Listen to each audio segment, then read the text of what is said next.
everyone, Ivy League Gaming here, and today we're playing Dragonheir Silent Gods. For today's video, we're going to go into the arena. We are going to fight all of the different modes and give you guys some tips and tricks along the way.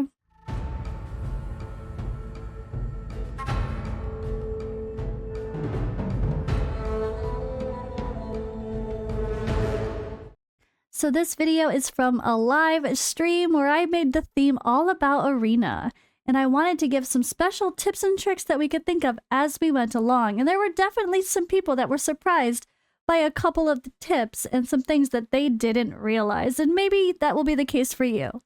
But before I get into it, I do want to mention this video is sponsored by Dragonheir Silent Gods.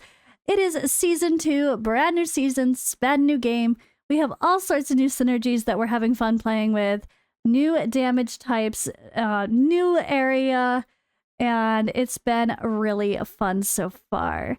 Also, we have Elminster coming to the game with the D&D collab event very soon, so stay tuned for that. This will be the second collab with Dungeons and Dragons.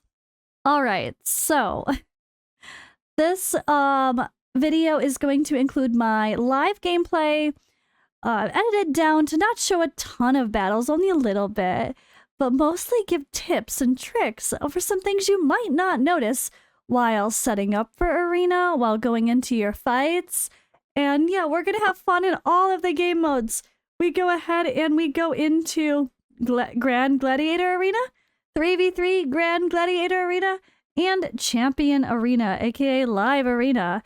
And yeah, I think we had some fun on stream, giving this all another look, and honestly, talking about the reasons that you should not ignore these game modes. Let's roll. Alright, it's arena time. So luckily, the Champion Arena, the live arena, is open coincidentally for this live stream, which is perfect. I wasn't sure if I was going to time out correctly or not. So what I'm going to do is I'm going to go through all the different modes of arena. I'm going to give any tips regarding setup, positioning, just even some quirky stuff with setting up your competitive mode. Just try to give any tips I can along the way and show a few battles, of course. So I'm going to try to help make this be like an arena themed stream. So first of all here, I'm going into my lovely competitive mode. I love that they let you build people separately than the actual game itself. But what's funny for me is I keep kind of selling the gear that's on these people, so I really need to re-gear all of my people for the 3 teams. So I'm gonna do that now. But just a quick tip, when it comes to the competitive mode for arena, no matter season 1 or season 2, whatever, there is the sync button, so you could bring in whatever you're wearing on that person elsewhere, if you want to. If you know you have a really good build on your whatever damage dealer and you want to bring that in, you can. There's also the reality of the seasonal reset. So for you brand new people, oops, not here. I hit reset. When you're still in the phase of the Clepsydra Torrent where you can reset all your heroes, I want to right away give the tip of don't check the button that's, or do you check the button? What does it say? It says something along the lines of do you want to remove the gear too? You don't want to remove the gears. Keep the equipment on the people, whichever option that was. It's been a while, so I can't remember the wording. But just don't take the gear off your people. What happens here with Arena, the reason I'm mentioning it, is because it will also wipe off all your gear in Arena too. So if you have people set for Arena, don't ever check that button that says get rid of their gear, or not, make sure the gear stays on, or else you'll just keep having to rebuild them in Arena as well. Alright, so let's take a look. So personally, I know that my team is probably set with an Ogok in pretty good gear. Yes, he is, because I just used him in some content. I'm gonna bring in this Ogok. Boom. But I don't want that on him. Actually, do I want that on him? Maybe I do. Ooh, I don't know. How much... know what? Let's just leave that. Let's leave the Dawn Pipe Organ on Oguk. Why not? I guess it depends on who else is going to be in my team, though. But yeah, that'll be my Dauntless team. It'll be strong. Why not?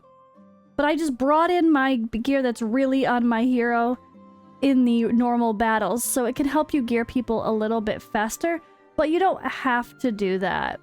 And one thing that's important to notice too when you're in your normal screen is if you're going to sell some bad gear and you're not quite sure, you're like, you know what, this piece on Theraval sucks, which it's okay, I guess. If I wanted to sell this, you know, it has the blue line around him, that means it's from the competitive mode. But it's okay, like, you can just sell it. I like that this game lets you directly sell gear that's on people. You just gotta go replace it later, which is kind of what I have to do today. Make up for a lot of my messy rebuilding. And quick tip that we learned yesterday that I literally haven't noticed this entire season. Attributes. Total. Crit rate. It sorts by crit rate. Who would have thought? Yeah, that's crazy. In your filter, you could actually have the attributes sort. I just thought it would sort the attributes. I didn't realize it would actually give you filters beyond the filter. Pretty cool. I thought it just sorts main stats or something. Really cool. I didn't think the substats would even be considered. So I think the coolest thing in this game with Arena is the idea of seeing other people's gear. Right? I'm so bad, but it's true. So, alright, my lineup, I'm personally I also tank until it's the last couple days. Which it is the last couple days, and I might not be doing much. I should probably stop tanking, but we're gonna leave it for now. One more day, maybe. Or maybe at least later tonight I'll put back in my defense. So I tank with a one-man defense to make it easy, and I always look to see if anyone else has some easy defenses. But even if something looks difficult, check their gear. They might be wearing nothing. Or they might be wearing all epic gear or blue gear or something weird because... I don't know. Like, by this point, most people would probably be not too high in rankings if that's the case. But you'd be surprised. Sometimes you find some really bad gear. Or like, you could tell they did what I did. They sold a bunch of stuff and they never re-geared their people yet. So, you might run into some naked champions that makes for a very easy fight. I don't really I'm not like a super crazy arena expert when it comes to the end game side of things. But obviously with defense, you can stall and outlast your opponent and let the timer wear out. So you're gonna run into these teams like that have like, yeah, Mithrasia, Garius, Tamar to crowd control the crap out of you. And you're gonna have other people, anyone that's like Velocia, like with the shields. All of that is really annoying and I can make a battle just never end. So that's kind of more the defensive thing. But you don't want to do that on offense, of course, because you're trying to actually win.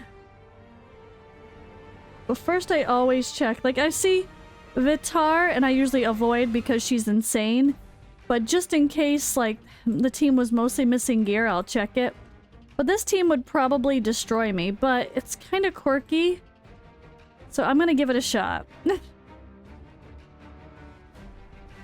Let's see.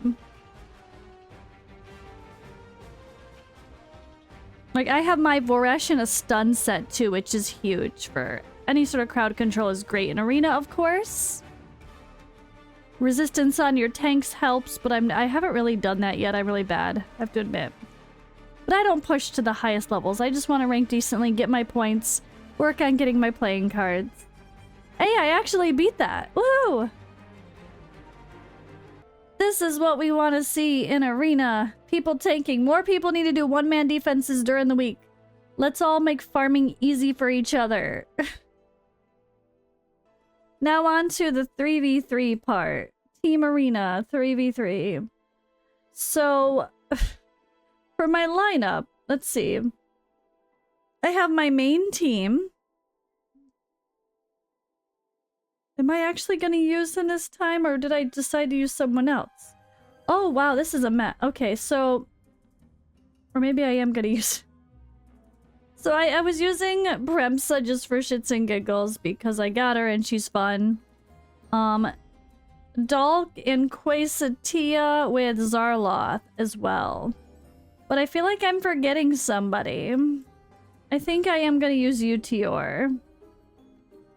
Yeah, I'll just use Utior. Okay, I forgot to gear one person.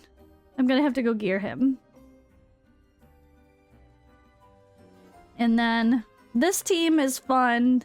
This is my little dauntless team, but then we have the no more fake unkillable. We have the real unkillable option with Zephy and Ogok in the team. But not that that's gonna time correctly for an arena battle, but we're sure gonna try.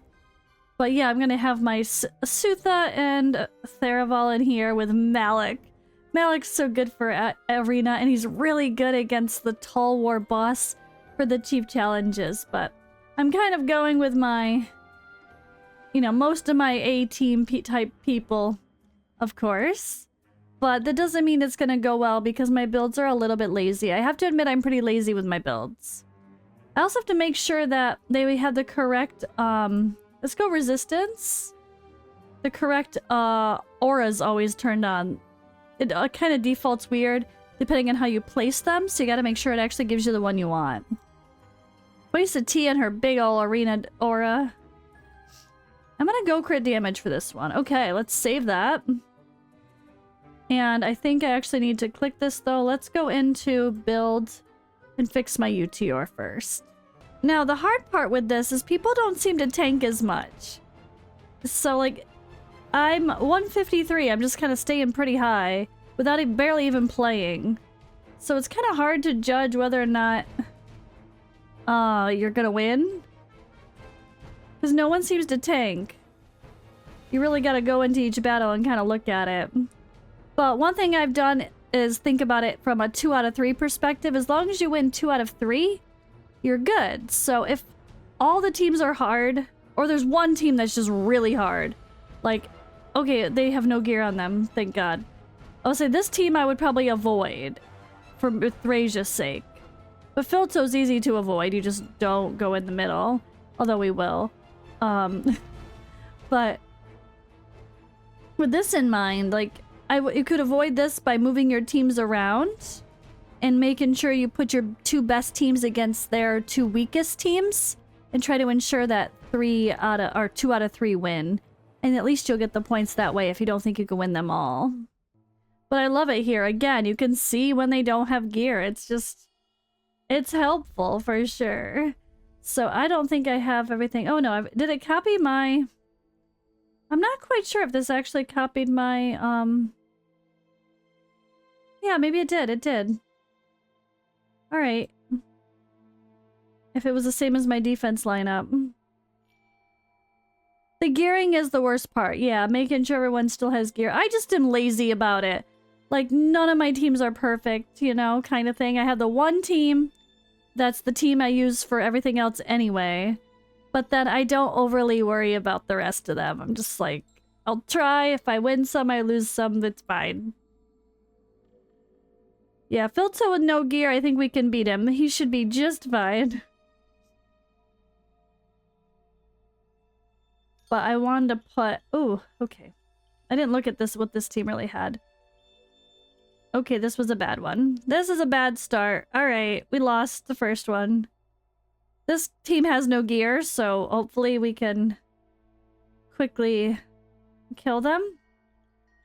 And I put my block reviver against the girl who revives, right? Makes sense. That was accidental. I did not do that on purpose.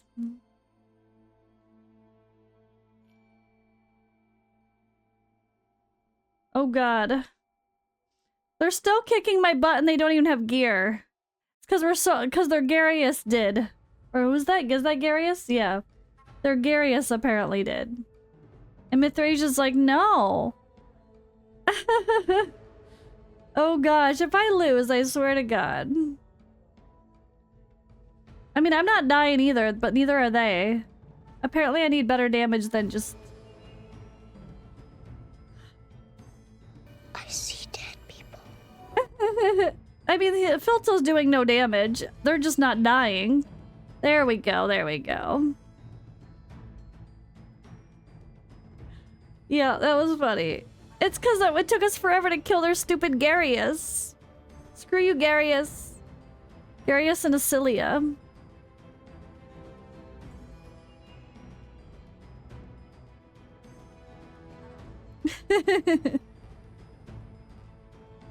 Yeah, I always find the 3v3 to be a bit annoying. It's not my favorite game mode, but I try to do a few every week. So if you don't do any, you know, you don't get to get the ranking points.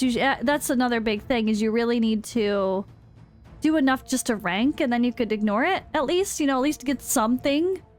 Because see right here, you have to do 2 out of 3. You can see challenge once, 2 out of 3. So as long as you do 3 battles a week, you're at least going to get something for the rankings. Because a lot of people don't do it, so it's not that hard to rank anyway. I think I'm just doing enough to rank. Because, alright, when it comes to the shop, I want 2,000 every week, at least. Maybe I'll go back and do some more later. But the heliolite dye that comes from the shop is a, I think 2,000. So if you want to get once, why not? Alright, let's go in here. I'm gonna do the same thing with Champion Arena. So, oh, they took forever to do the ranking, apparently. This is the same thing too. You just have to do at least 1 battle every week. So if you just go into the live arena, Champion Arena, and just do it once, you have a chance to get, you see that legendary scroll? Right? Just by being part of it, and get, oh, top 3. Why does it say ranking rewards? Is this just a bonus reward? Just by tally rewards? Oh, depending on where you are. If you push a little bit, you have a chance to get legendary, master scrolls right away.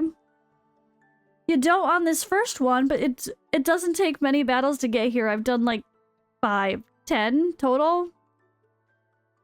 So it just shows you how, like, people don't do it that much. And if you're one of the very few people that do, you can get some free rewards. It's definitely worth doing.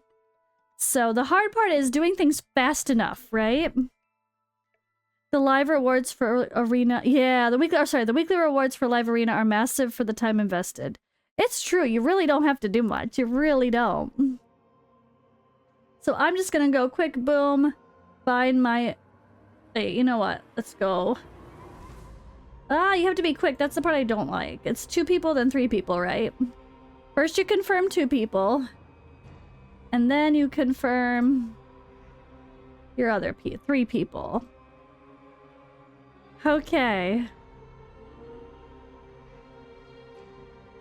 And now you have to make sure you choose your aura. Did I forget my tank? Oh no, there he is.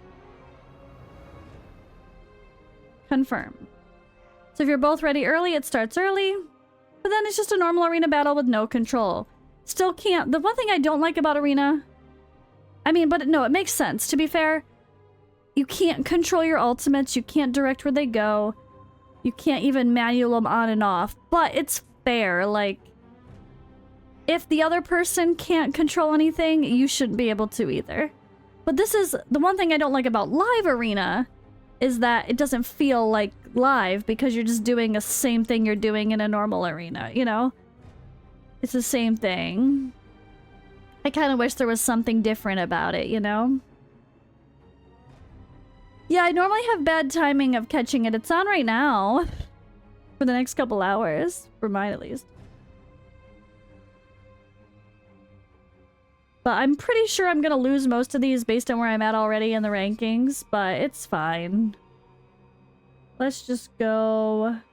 We'll just do that.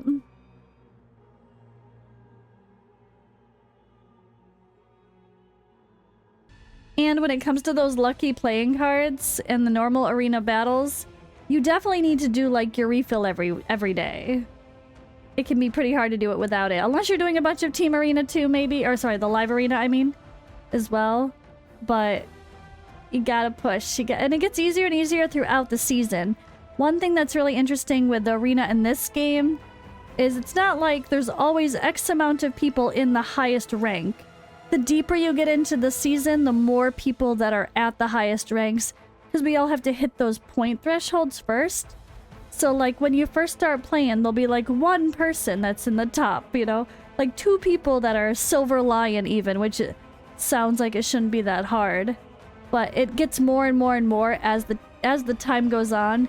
These rankings fill up with more people. So it's a little bit of a quirky mechanic, and it's confusing at first. Because then you see it and you think, oh, only the whales can be in Silver Lion. I can never get those playing cards. But it's not true. It just takes some time to get deep into the season, where like everyone that's active is eventually going to be in Silver Lion. I barely tried last season and I was in Silver Lion. Yeah, every week we're going to get better and better awards. As we get a little bit further and a little bit further. Maybe not every week, but every couple weeks you might be like, okay, I'm going to hang in Bronze Wolf 4 for the next week. Or maybe it'll be 3-4 as you tank. And then you'll get into Silver Lion and you'll be like, okay, I'm at Silver Lion 1 and Bronze Wolf 4 is where I kind of hang. Like you kind of up where you're going to hang after a while. And, alright, let's go into the arena shop here. Let's take a look again. Lucky playing cards are 50,000 points, guys, by the way. I'm halfway through my season, and I have 25,000 exactly. Halfway there, only. And I don't do my battles every day. I'm really bad. I might do 5 and then forget to come back. But if you do try to do your 15 battles every day, that alone will get you there pretty solidly. Even if you are tanking mostly and not high ranking. But then yeah, it's gonna start growing a little bit quicker because I'm gonna be getting more and more each week once I get myself back into Silver Lion, which I should this week, I think. I just need to put my defense back in and actually farm later tonight and tomorrow properly. I keep forgetting. I'm really bad. I'm not used to this. But this is why. This is what we love, right? This is the lucky playing cards. You gotta get this once. Ideally do it season 1, guys. Don't be a slacker like I was. I was a slacker season 1. I did not try for these cards. But yeah, this is attack with attack percentage, but each battle, the wearer's first 1 to 2 ultimate skill castings, I almost said. Ultimate skill castings will trigger a guaranteed crit. So this is a guaranteed crit. This can be really nice in not only arena, but even just a lazy goblin farm. I've seen people use this in some dungeons when you're doing speedruns. You can literally just smash, and with someone like Filto that does insane target damage, like with his ultimate with Rally. And it's just like, okay, job done. The boss is half dead instantly. Allows you to build a lot more attack and crit damage and no worry about crit rate. But of course, in most PvE content, you're not going to use this because it's only the first or second ultimate used. But definitely more than just an arena usage if you get creative. So I did not know that. I guess because I don't have it. But in each wave, it resets. So it does make it good for PvE. Okay, so, well, it's some PvE, to be clear. Just like waves of Pillar of Trial or Fey Meander. But not something like, or quick battles like Fey Meander, I mean. But not something like Vortex or a longer, difficult boss fight. But yeah, that's really cool. Pillar of Trial, each wave. I like that. The king is still better for Filto, is it? The king staff? So I gave Filto as an example, but Flute of the King does more ultimate damage. I mean, that's true. That's a lot. The king, yeah. 25% ultimate, like, damage to his ultimate. Yeah. I could see that. And because you get the crit rate built in with this, which still allows you to build more crit damage anyway. Yeah, I have a dupe waiting for that. If I ever pull a Filto, one of my dupes that are on my rows right now are gonna get the Flute of the King. But yeah, that's a whole nother story. And if you haven't already, be sure to download Dragonheir Silent Guides now using the link in the description or the pinned comment. It's available on Android, iOS, Mac, PC, Steam, and Epic Games.